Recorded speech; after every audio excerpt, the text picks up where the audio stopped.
दोस्तों, मौन और मुस्कान दोनों पावरफुल औजार या उपकरण हैं। मौन कई समस्याओं का हल करने का तरीका है। आज हम चुप या शांत रहने का रहस्यमयी फायदे समझेंगे। अगर आपके घर परिवार, आसपास, पड़ोसी लोगों से, दोस्त यारों से, रिश्तेदारों से नहीं जमती, तो यह वीडियो अंत तक जरूर देखना। कुछ ना कुछ हल जरूर मिल जाएगा। जैसे पति पत्नी में झगड़ा, दोस्तों के बीच झगड़ा, परिवार में झगड़ा, समाज में झगड़ा, प्यार में झगड़ा, इन सब से बचा जा सकता है। तो अगर आपको लगता है कि हमारे साथ में भी ऐसी हालत है, तो यह वीडियो आपके लिए है। दोस्तों, दिन में थोड़ी देर चुप रहने से भी होते हैं कई चौंकाने वाले फायदे। अगर आप अपनी भाग दौड़ वाली जिंदगी से अलग हटकर दिन में कुछ देर शांत रहते हैं, तो ज्यादा खुश रह सकते हैं। आजकल हर कोई शोरगुल वाले माहौल में रहता है और साथ ही खुद भी पूरे दिन बोलता रहता है, जो कि काम की दृष्टि से बहुत जरूरी भी है। लेकिन आपको बोलने के साथ साथ चुप रहना भी जरूरी है, क्योंकि इससे आपकी सेहत और मन को शांति मिलती है और दोस्तों कई फायदे हो सकते हैं। अगर आप अपनी भाग दौड़ वाली जिंदगी से अलग हटकर दिन में कुछ देर शांत रहते हैं, तो आप ज्यादा पावरफुल रह सकते हैं। आइए जानते हैं चुप रहने के क्या क्या फायदे होते हैं। दोस्तों, वीडियो को अंत तक जरूर देखना, तभी समझ में आएगा कि चुप रहने का क्या क्या बेनिफिट हो सकता है। तो चलिए शुरू करते हैं। गौतम बुद्ध की एक अनोखी कहानी। दोस्तों, एक बार एक गांव में गौतम बुद्ध का बहुत बड़ा आश्रम था। वहां पर एक प्रसिद्ध बौद्ध गुरु रहते थे। वहां पर उनका एक शिष्य बहुत बोलता था। वह हर समय इधर उधर की बातें करता था। जब वह भिक्षा लेने के लिए जाता, तो हर घर से एक नई नई कहानी लेकर आता और आश्रम के दूसरे शिष्यों को सुनाता था। एक शिष्य की दूसरे से बुराई करता, चुगली करता और दूसरों के सामने अच्छा बनने का प्रयास करता। खुद के मुंह से ही खुद की तारीफ करता रहता और हमेशा ही खुद को गुरु के सामने सबसे बुद्धिमान और उत्तम साबित करने का प्रयास करता। वह खुद को सभी शिष्यों से अलग और श्रेष्ठ मानता था। उसका कहना था कि मैं एक अमीर घर का बालक हूँ। अगर मैं चाहता तो एक आरामदायक और सुविधाओं से भरा जीवन जी सकता था, लेकिन मैं वह सब छोड़कर यहाँ आ गया, क्योंकि मुझे सत्य की खोज करनी है, खुद को जानना है, जीवन को जानना है। इसीलिए मेरा त्याग तुम सबसे बड़ा है। दोस्तों, एक दिन गुरु ने आश्रम के सभी शिष्यों को बुलाकर कहा, आप सभी को अगले 1 महीने के लिए कोई ना कोई वचन लेना है। इससे आपकी प्रतिज्ञा शक्ति मजबूत होगी और आप में आत्मशक्ति का संचार होगा। आप सभी अपने सामर्थ्य के अनुसार कोई भी वचन संकल्प ले सकते हैं, और यदि 1 महीने से पहले आप में से जिसका भी प्रतिज्ञा टूट जाएगा, तो वह अपनी पुरानी दिनचर्या में वापस आ जाएंगे। सभी शिष्यों ने अपनी शक्ति के अनुसार छोटे बड़े प्रतिज्ञा लिए और गुरु को अपने अपने संकल्प के बारे में बताकर वहां से चले गए। लेकिन वह शिष्य जो खुद को सबसे अलग और बड़ा दिखाना चाहता था, वह सीधे गुरु की कुटिया में पहुंच गया और बोला, मैं कोई छोटा मोटा संकल्प नहीं लेना चाहता, बल्कि खुद की ही जैसे एक बड़ा और महान संकल्प लेना चाहता हूँ। कृपया आप ही बताएं गुरुदेव, क्या संकल्प लेना चाहिए? उसकी यह बात सुनकर गुरु मुस्कुराए और बोले, क्या तुम मेरे द्वारा दिए गए संकल्प को पूरा कर पाओगे? क्या तुम्हारे लिए उसे पूरा करना संभव होगा? शायद नहीं, वह तुम्हारे लिए संभव नहीं है। तुम उसे पूरा नहीं कर पाओगे, इसीलिए तुम खुद ही कोई संकल्प ढूंढो। शिष्य ने कहा, नहीं गुरुदेव, आप जो भी संकल्प मुझे देंगे, मैं जरूर उसे पूरा करूंगा। गुरु ने कहा, ठीक है, तो तुम अगले 1 महीने तक चुप रहोगे, मुंह से एक शब्द भी नहीं निकालोगे। यही तुम्हारा संकल्प है। शिष्य ने कहा, गुरुदेव, यह भी कोई संकल्प है? ये तो बहुत ही आसान है। 1 महीने तक चुप ही रहना है। आप कोई बड़ा संकल्प दीजिए जो मेरी योग्यता के लायक हो, जिसे पूरा करने में मुझे समस्या हो। गुरु ने कहा, पहले तुम इस संकल्प को तो पूरा करके दिखाओ। शिष्य ने गुरु की बात मान ली और वह उसी समय चुप हो गया और पलटकर कुटिया से बाहर चला गया। उसे चुप रहना बहुत आसान लग रहा था। उसने एक दिन तो जैसे तैसे चुप रहकर काट लिया, लेकिन दूसरे दिन से उसके मन में ना बोलने का बोझ बढ़ने लगा। तीसरे दिन उसे भारीपन महसूस होने लगा और चौथे दिन उसके अंदर एक अजीब सी बेचैनी होने लगी, क्योंकि आसपास आश्रम के सभी शिष्य एक दूसरे से बातें कर रहे थे। वह भी अपना बात उनके सामने रखना चाहता था, उनकी बोलती बंद कर देना चाहता था, लेकिन उसका प्रतिज्ञा उसके आड़े आ रहा था। इसीलिए वह पूरे दिन सिर्फ मुंह और आंखें बनाता रहता। इसी तरीके से कुछ दिन और बीते और वह शिष्य बीमार पड़ गया।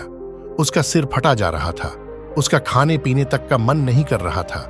वह सिर्फ बोलना चाहता था। वह गुरु के पास गया और उनके सामने बैठकर लिखकर उन्हें बताया, गुरुदेव, मैं बोलना चाहता हूं। बिना बोले मुझे सांस नहीं आ रही। मेरा दम घुटता जा रहा है। मैं अंदर ही अंदर पागल हुआ जा रहा हूं। मैं क्या करूं? संकल्प तोड़ दूं क्या? यह पढ़कर गुरु मुस्कुराए और बोले, संकल्प तो तोड़ने के लिए ही होते हैं, लेकिन जो अपने संकल्प को पूरा कर लेता है वही अपनी आंतरिक शक्ति को बढ़ाता है, और जो अपनी आंतरिक शक्ति को बढ़ा लेता वह समाज और संसार की राह पर सफल होकर आगे बढ़ जाता है। संकल्प का लेना भी तुम्हारे हाथ में था और इसे तोड़ना भी तुम्हारे ही हाथ में है। तुम्हारे बहुत से भाई अपने संकल्प को तोड़कर अपनी पुरानी दैनिक जीवन पर वापस आ चुके हैं। अगर तुमसे नहीं हो पा रहा तो तुम भी संकल्प तोड़कर अपनी पुरानी दिनचर्या पर वापस जा सकते हो। लेकिन याद रहे, अगर आज तुम इस छोटे से संकल्प को नहीं संभाल पा रहे तो तुम अपनी बाकी की पूरी जिंदगी को कैसे संभाल सकोगे? बाकी फैसला पूरी तरह से तुम्हारे हाथों में है। गुरु की यह बात उस शिष्य के दिल में चोट कर गई। वह बिना कुछ बोले वहां से वापस चला गया और खुद को अपनी कुटिया में बंद कर लिया।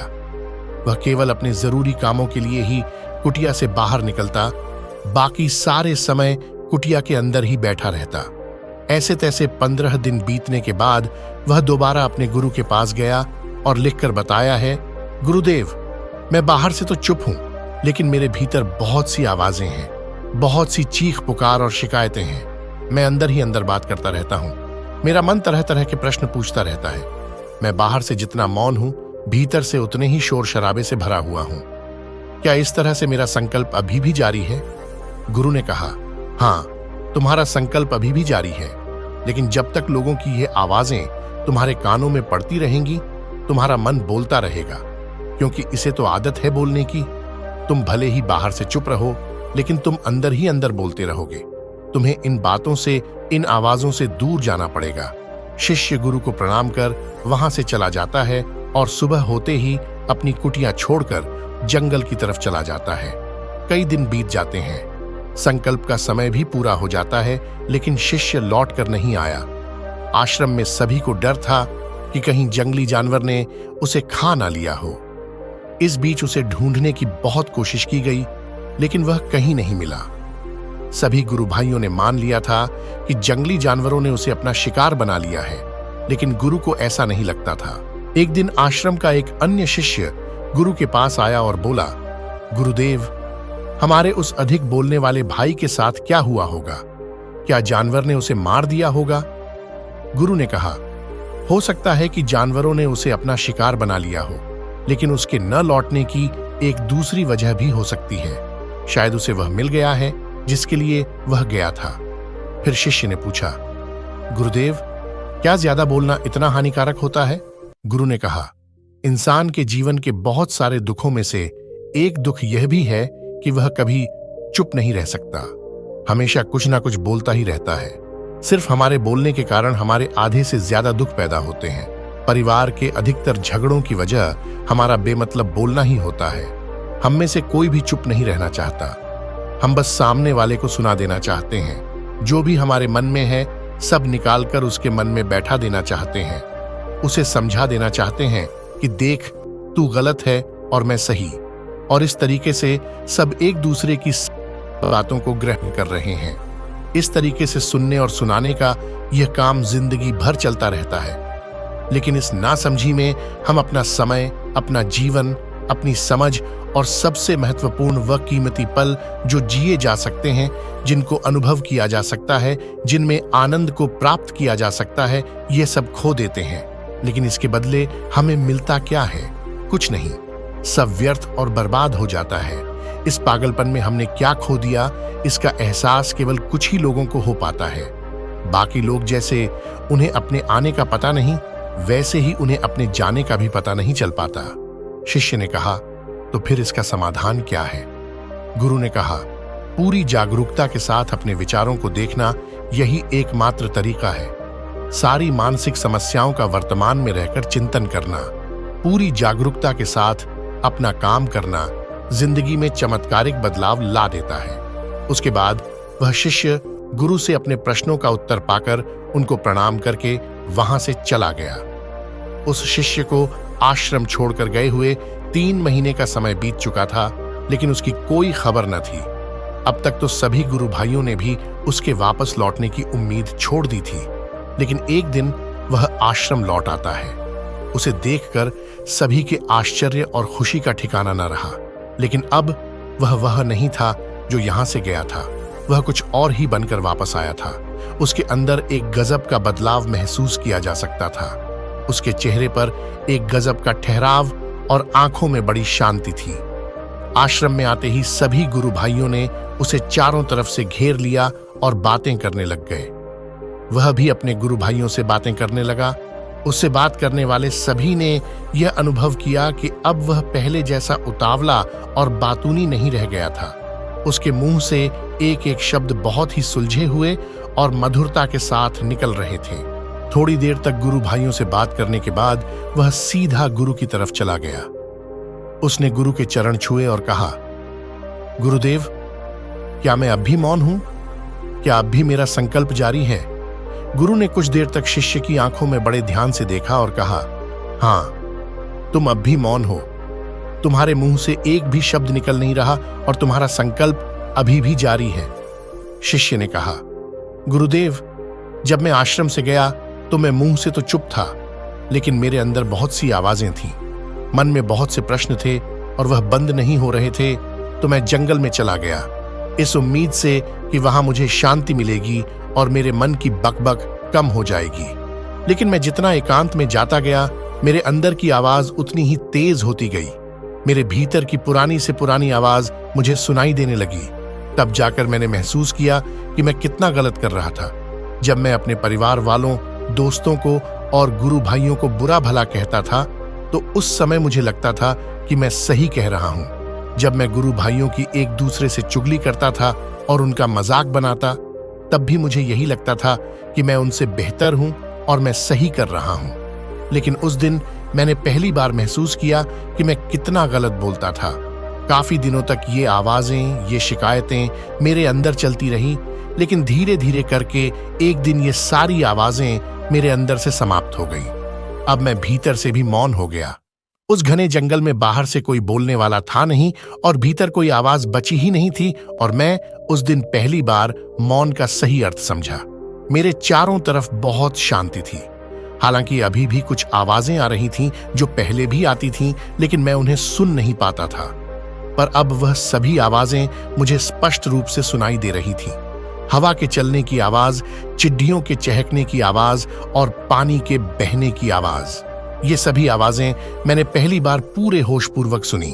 अपने चारों तरफ इतनी शांति मैंने पहले कभी महसूस नहीं की थी।